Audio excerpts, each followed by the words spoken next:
Hello and welcome back. So in this video, we will continue looking at different maintaining persistence techniques. We have looked at the current version run into task scheduler, and now we will continue with the app init DLLs. This is quite a special one. It requires the administrator privilege to actually change this value in the registry. And this value in the registry, this specific path, the HKey local machine software Microsoft Windows current version, rather than run, we will use the Windows one. And inside of there is a value called app_init_DLLs, and this value includes all the libraries that will be loaded automatically in every single application.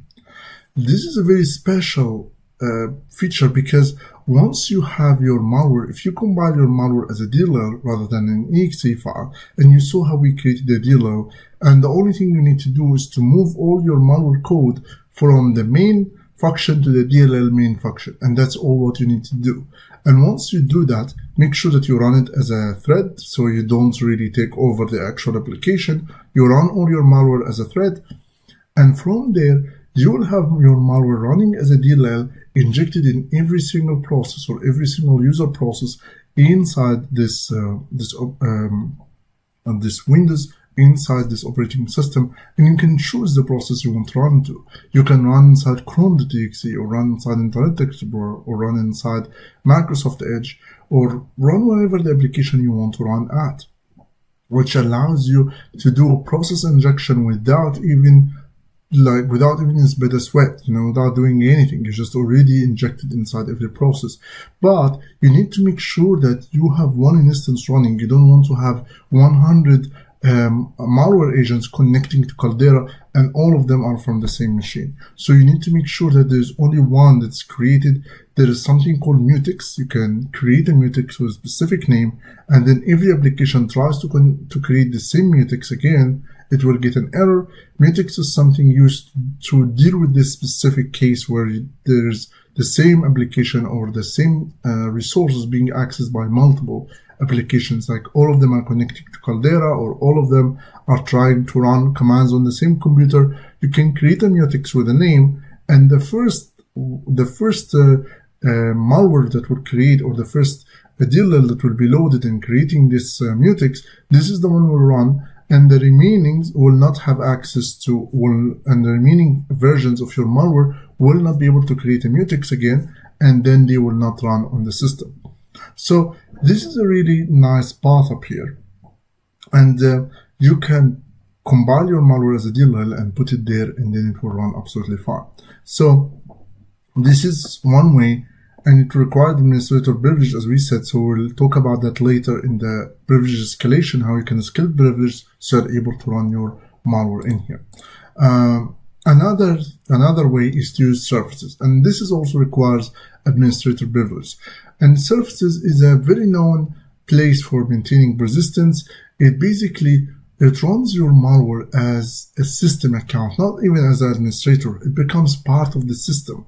It either runs at local surface or runs as a system, and it is very useful to basically remain the administrator. Sometimes you can use it to do what we call it RDB hijacking, which we'll cover later.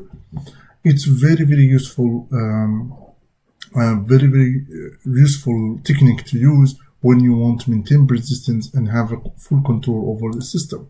And it's actually, you can easily do it in C++. All what you need to do is to use OpenSC Manager. This is basically to utilize the service manager, and you need all the access, so you can create a service, modify a service, and so on. And then what you need to do is to use create a service API, and then start service. So these basically all the APIs that you need to create your own service in C++. And as I told you, this requires administrator privilege, so you have to be careful while using them. Despite that, these three commands and these three APIs are widely used by malware to create their own service and to register themselves through this way. And The good thing about service is that you can have your service start as a DLL, and when it starts at the DLL, it basically runs inside SVC host. svchost.exe, which you can see it in your own task manager or any process list you run. There is so many of them, and SVC host is basically represent service hosting. So this app is basically just hosts a service that runs as a DLL. It's just an empty application that runs this DLL and makes the service runs by itself, call its important APIs, and make sure that it hosts this service and make it run perfectly fine. Despite that, SVC hosts that runs under services are always looked at as a legitimate application, not as a malware, which is something you can take advantage of. You can abuse by having your service as a DLL and make it runs inside svchost.exe. It will also bypass the whitelisting. It will bypass so many different things. So it's a really, really good idea. Another way to maintain persistence, which is something not really common, I don't think that autoruns actually detected, which is the image file execution options. This requires also administrative privilege, and basically image file execution options allow developers to attach debuggers to specific applications once they run. So let's say you want to debug notepad.exe, you can make every time notepad.exe runs, another application runs at the same time and takes the process name or the process ID of that application and can attach to it as a debugger and can update it and modify it and deal with it in a debugging way. Image file execution options, with this, it does allow you to actually add your own malware to runs every time a specific application runs. Let's say you want to develop an application that communicates with the internet, make it only run when Chrome's run or when Microsoft Edge or when Firefox opens. So to do so, you have to go to HK local machine, software, Microsoft, Windows NT, current version, and then image file execution option, and choose the application you want to target. You will see inside of there so many applications, almost all the applications that are running on your system, and then all what you need to do is to choose the application and add a value with the name debugger and the path to your own malware. Actually, this technique has been used by known Windows application called Process Explorer, and Process Explorer basically replaces the task manager, and what it does, it adds itself in the image file execution option and for the task manager, and every time you open the task manager, the Process Explorer terminates it and run instead of it. So it uses the same exact technique to maintain persistence and to open every single time you open the task manager, and that's why it actually works. And as you can see, it might be used as something that is not malicious. You can create your own phishing story to run your own malware, as the Process Explorer has the same icon, the same information in the resources. I have showed you how to do that in module, I think 1 or 2 or maybe 3. So follow with that and then write your own malware in the image file execution options for the task manager. So this is one technique, and you can use it for Chrome, you can use it for any application you want. You can use it for the Word, for example, or the Outlook, and able to inject inside Outlook and modify it if you want to. So this is one way, and so all of these previous techniques requires administrative privilege, but all of these techniques are very, very useful to maintain persistence inside the system and maintain also and some of them, like services, maintain this administrative privilege. So once your malware is able to escalate privilege, you automatically create a service and make your malware run inside the service every single time, and now you are the root every single time, or you are the administrator. Now we will look at the different type of techniques, which called the bits jobs. This technique is not common. You will not see it in autoruns. And now, as you can see, we are going into more unknown techniques, more techniques that you don't see it over and over again. And Bits job is basically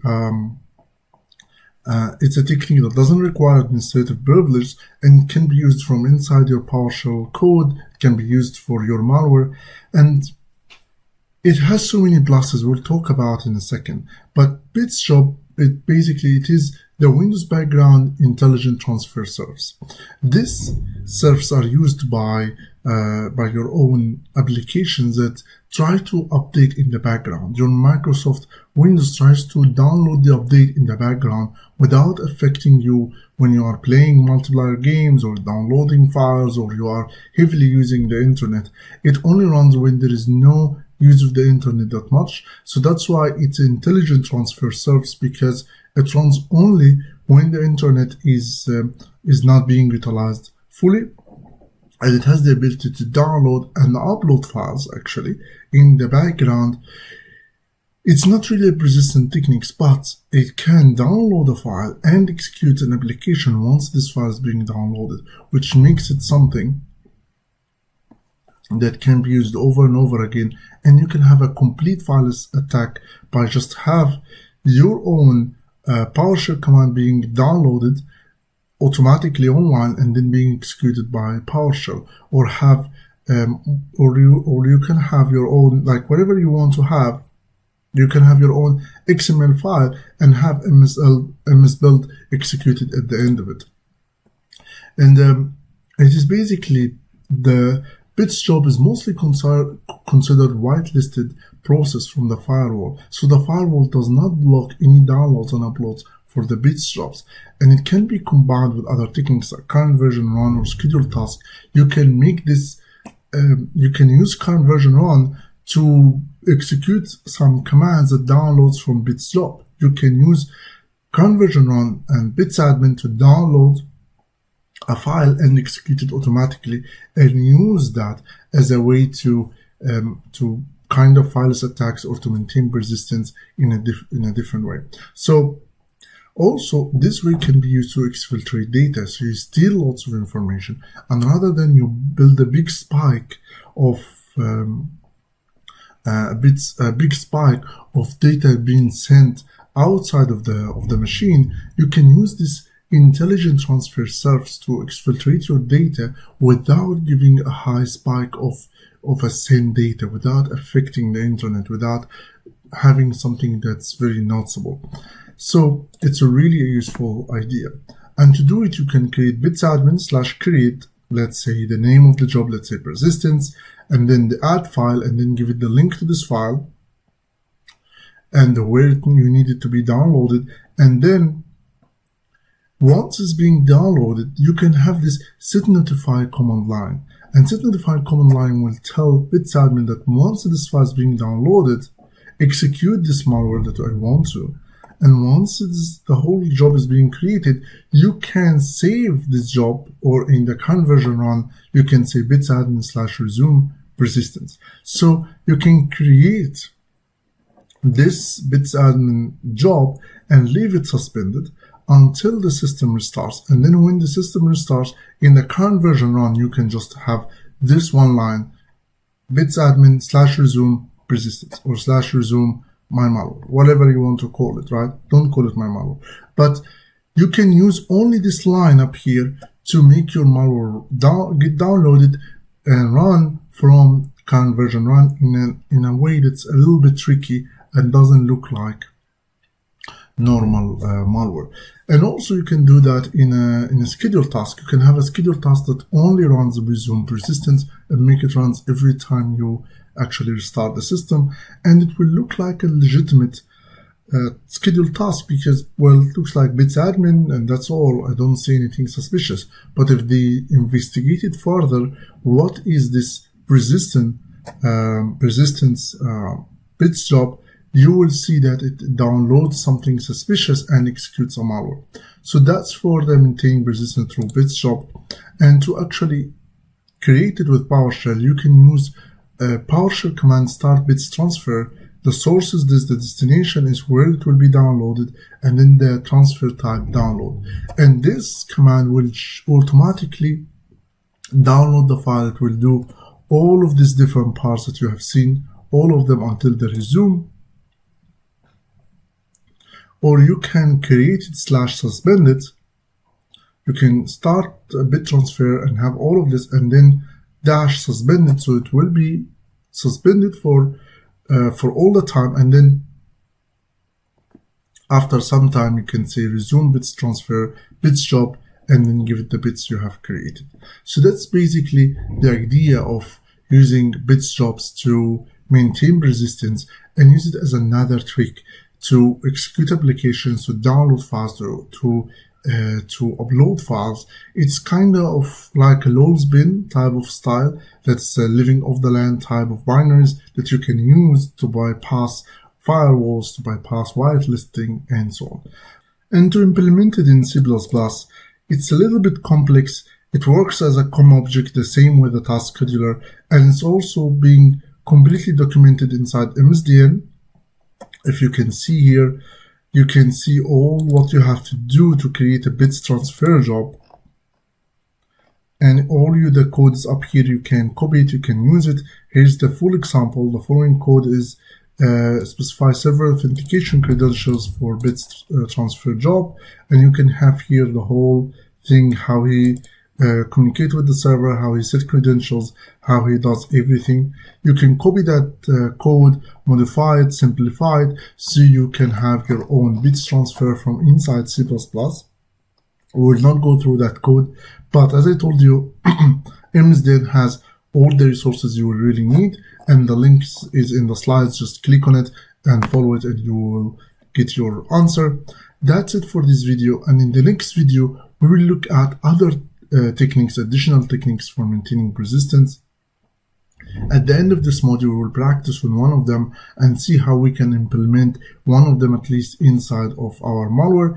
And you can try to implement each one of them the way you like. You can try to implement the administrative one. Just run your malware as an administrator and test if it's running or not. And that's it for this video. See you in the next video. Bye bye.